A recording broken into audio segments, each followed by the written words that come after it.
সেই স্বাদ অসম অসম। আর আমি এই আচারটা কেমনে বানাইছি তোমরা দেখাইতেছি, পুরাটা ভিডিও দেখো।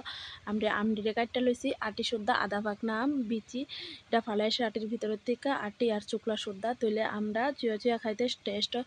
তারপরে আমি আগের থেকে শিরা করে রাখছি, শিরাটার ভিতরে লবণ মরিচ আমটি দিয়া দিছি। তারপরে যে আচারের একটা ভাজা মশলা আছে ওই মশলাটা সব কিছু একে একে দিয়া দিছি।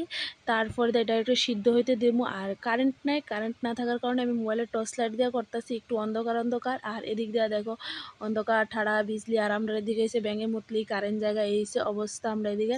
আর এদিক দিয়ে আমের আচারটি সিদ্ধ হইতে আছে। আর এই আচারটা না পুরো শুকনো শুকনো হইব।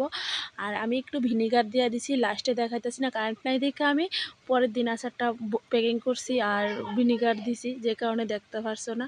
তারপরে আমি কাচের ডিবির ভিতরে বেরিয়েছি, কাচের ডিবির ভিতরে রাখলে কি হয় অনেক দিন যায়। যদি কেউ চান ভিনিগার না থাকলে সরিষার তেলও দিয়ে দিবেন, কদিন পর পর রোদ দিবেন, দিয়ে সেরা নামায় নামায় এরকমভাবে আচার খাইবেন। তো আমি আচারটা বানিয়ে সেরা খাইছি না, তারা বাবুরা খাইছে, আমার হাজব্যান্ড খাইছে। তো আমি আজকে অনেক দিন পরে আচারটা নিয়ে নামাই এলাম। আপনারা চাইলে এরকমভাবে